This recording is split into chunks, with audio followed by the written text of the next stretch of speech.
तो चलिए दोस्तों, एक बार फिर से यहाँ पर यूपी टेट 2026 के एग्ज़ाम के लिए हिंदी के इम्पोर्टेंट क्वेश्चंस को यहाँ पर देखेंगे।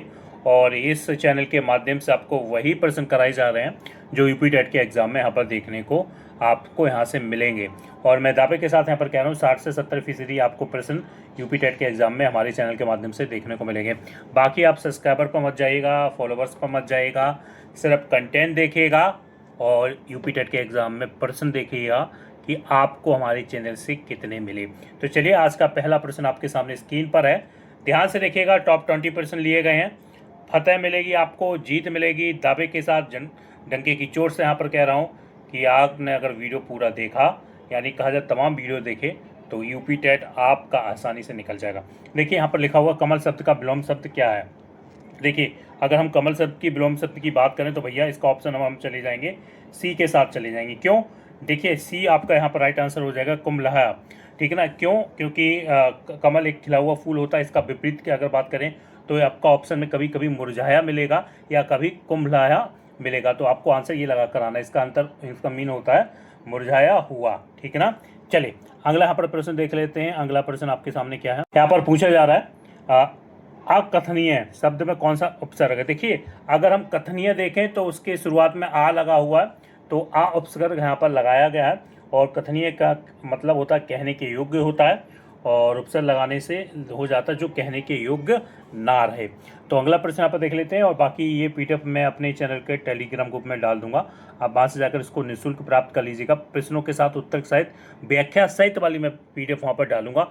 तो चैनल के टेलीग्राम ग्रुप का लिंक वीडियो के डिस्क्रिप्शन में ज्वाइन कर लीजिएगा। चलिए, अगला प्रश्न आपके सामने है, यहाँ पर रखा गया है। देखिए, पूछा जा रहा है, एक बार रुके, मैं थोड़ा सा प्रश्न, ताकि आपको सारी चीज़ें क्लियर दिख सकें और आप अपने अच्छे से तैयारी कर सकें। देखिए, रचना शब्द किससे बना है। देखिए, रचना शब्द की अगर हम भैया बात करें तो भैया रचना शब्द जो बना है रच प्लस ना, रच प्लस ना से बना। ऑप्शन नंबर 1 के साथ चले जाएंगे। देखिए, जो रचना का मतलब रचने की क्रिया या परिणाम, यानी रचना इन शब्दों से मिलकर बना है। ठीक है ना? रच से ना प्रत्यय लगने पर यहाँ पर ये जो रचना शब्द की उत्पत्ति हुई है। चलिए, अगला शब्द है हस्ते शब्द का धातु रूप क्या है। देखिए, हस्ते शब्द का धातु रूप की बात करें तो भैया हस है, ये आपको ध्यान में रखना है। अगर यहाँ पर ऑप्शन नीचे देखेंगे तो आपको हस देखने को मिल जाएगा, और हस धातु से ये बना है हस्ते, ध्यान रखिएगा। अगर हम ऑप्शंस को भी नीचे जाकर देखेंगे तो आपको यहाँ पर देखने को मिल जाएगा। चलिए, अगला प्रश्न आपके सामने स्क्रीन पर ये रहा, सुख और दुख किस प्रकार का समास है।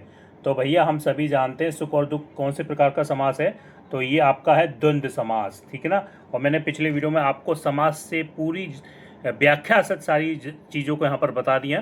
तो आप जाकर चैनल के वीडियो सेक्शन में जाकर देख लीजिएगा द्वंद्व समास। देखिए, फिर भी मैं आपको यहाँ पर शॉर्ट में बता रहा हूँ, जब दो समानार्थी या विपरीत अर्थ शब्द मिलकर एक संयुक्त अर्थ बनाते हैं उन्हें हम क्या कहते हैं, द्वंद्व समास कहते हैं। पहचानने का दूसरा भी टिक बता देते हैं। द्वंद्व समास के बीच में आपको ये चिन्ह लगा देखने को मिल जाएगा, ये वाला चिन्ह मिलेगा, जैसे सुख दुख, ठीक है ना, या ऊपर नीचे, ठीक है, या आपको और लगा देखने को मिलेगा दो शब्दों के बीच में।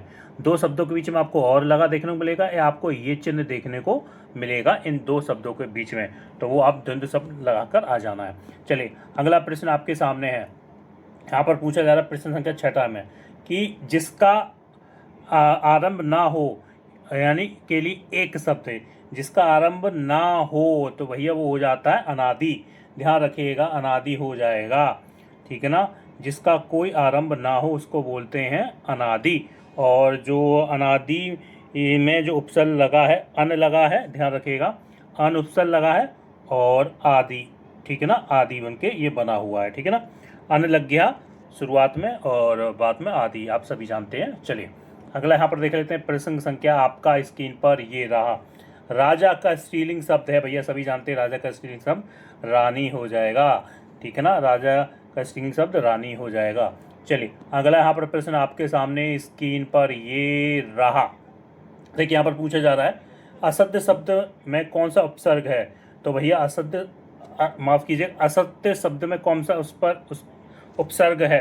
तो भैया सीधी सी बात है, आ है, क्योंकि सत्य के आगे आ लगा दिया, यानी ध्यान रखिएगा उपसर्ग क्या होते हैं जो शुरू में लगते हैं, प्रत्यय क्या होते हैं जो अंत में लगते हैं। तो यहाँ पर जो शुरू में क्या लगा, आ लगा है और सत्य को बदल कर इसने उसका असत्य कर दिया है।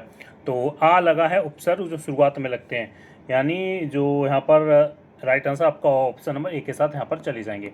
चलिए अगला प्रश्न है, लड़का खेल रहा है, लड़का खेल रहा है, इसमें खेल रहा क्या भैया, देखिए क्रिया है, सीधी सी बात है, करना, चलना, फिरना, घूमना, ठीक है ना, ये जब आपको क्रिया करते हैं तो वही वर्ब यहाँ पर कहलाती क्रिया, ध्यान रखिएगा, ठीक है ना। चलिए अगला प्रश्न यहाँ पर देख लेते हैं, मधुर शब्द का पर्यायवाची क्या है। मधुर शब्द का भैया सीरीज बात है, ऑप्शन के हिसाब से देखा जाए तो मीठा हो जाएगा, ठीक है, मीठा हो जाएगा, ठीक है। चलिए चलिए अगला यहाँ पर प्रश्न देख ले, ताजमहल किसका उदाहरण है भैया। ताजमहल सभी जानते हैं भैया, ये किसका उदाहरण, संज्ञा का उदाहरण है, क्योंकि ये क्या है, एक नाम है और जगह है, प्लेस है, जो यहाँ पर बना हुआ ताजमहल आप सभी जानते हैं, आगरा, ठीक है, जगह आगरा में बना हुआ है और ये एक इमारत है, संज्ञा के इसमें रखा जाएगा इसको। चलिए अगला यहाँ पर देख लेते हैं, अगला प्रश्न आपके सामने क्या रहा। तो यहाँ पर पूछा जा रहा है आपके सामने, सदा शब्द किस प्रकार का शब्द है। तो भैया सदा क्या है, ध्यान रखिएगा, सदा क्या एक अव्यय है। अब भैया ये अव्यय क्यों है, ध्यान रखिएगा, सदा का कोई रूप में नहीं बदलता है, चाहे वो काल हो, वचन हो, लिंग से ये प्रभावित नहीं होता, यानी रूप नहीं बदलता है, चाहे वो काल, वचन या लिंग से इनको ये प्रभावित नहीं होता, इसलिए ये क्या है, अव्यय है, ध्यान रखिएगा। ना ही लिंग, ना ही वचन, ना इससे कोई भी इसका बदलाव नहीं होता है, प्रभावित नहीं होता, इसलिए अव्यय की कैटेगरी में इसको रखा जाता है। अगला प्रश्न आपके सामने है, रोटी खाना, इसमें रोटी कौन सा पद है, रोटी खाना, रोटी खाना, इसमें रोटी कौन सा पद है भैया, रोटी क्या हो गई, एक वस्तु का नाम है, इसलिए ये क्या हो जाएगा, रोटी एक संज्ञा हो जाएगी, ठीक है ना। चलिए अगला प्रश्न यहाँ पर देख लेते हैं, अगर वीडियो अच्छा लगा तो वीडियो को लाइक कर दीजिएगा, चैनल को सब्सक्राइब कर लीजिएगा और ज़्यादा से ज़्यादा शेयर कीजिएगा। काला शब्द का विलोम, काफ़ी आसान प्रश्न भैया, काला का क्या हो जाता है, गोरा यहाँ पर हो जाता है, काफ़ी आसान लग रहे होंगे आपको प्रश्न। चलिए अगला प्रश्न यहाँ पर देख लेते हैं, अगला प्रश्न आपके सामने पूछा वह शब्द कौन सा भैया, सीधी बात है, संज्ञा की जगह जिन शब्दों का प्रयोग कर देते हैं उनको हम क्या बोलते हैं, सर्वनाम बोलते हैं, ठीक है ना। तो यहाँ पर क्या हो जाएगा, सर्वनाम इसका राइट आंसर हो जाएगा बी का। चलिए अगला प्रश्न यहाँ पर देख ले, विद्यार्थी शब्द में कौन सा प्रत्यय लगा है। विद्यार्थी शब्द में कौन सा प्रत्यय लगा भैया, हम सभी जानते हैं उपसर्ग शुरू में लगते हैं, प्रत्यय अंत में लगते हैं, तो यहाँ पर हम अंत में देखना है तो अर्थ ही हो जाएगा, यहाँ पर right answer option number C के साथ चले जाएंगे, ठीक है ना। विद्यार्थी यानी जो विद्या की इच्छा रखता हो, इसका अर्थ भी यही बोलता है। बिना शब्द किस प्रकार का है। तो बिना शब्द की अगर हम बात करें तो भैया ये क्या है, एक अव्यय है, बिना क्या है, एक अव्यय है, क्यों, क्योंकि इसका ना ही कोई रूप बदलता है, ये है स्थिर शब्द है, इसलिए इसको अव्यय कहा जाता है। चलिए अगला प्रश्न यहाँ पर देख लेते हैं, शत्रु का स्त्रीलिंग क्या होगा, शत्रु का स्त्रीलिंग होगा शत्रुता, ध्यान रखिएगा, ठीक है ना, इसका क्या होगा, शत्रुता होगा, और ठीक है ना। चलिए स्त्रीलिंग रूप आपका ये हो जाएगा। चलिए अगला प्रश्न यहाँ पर देख लेते हैं, अगला क्या पूछा जा रहा है, एक मिनट रुकिए। मित्रता शब्द में कौन सा प्रत्यय है, ये प्रत्यय मीन्स जो अंत में लगता है, मित्र, और अंत में क्या लगा, ता, तो यहाँ पर क्या हो जाएगा, आपका प्रत्यय ये हो जाएगा, ठीक है ना। चलिए अगला प्रश्न यहाँ पर देख लेते हैं, प्रश्न क्या 20वां और आज के वीडियो का आखिरी प्रश्न है, यहाँ पर टॉप सिलेक्टिव प्रश्न लिया गया तो यूपी टेट 2026 के लिए। भारत शब्द किस लिंग का है।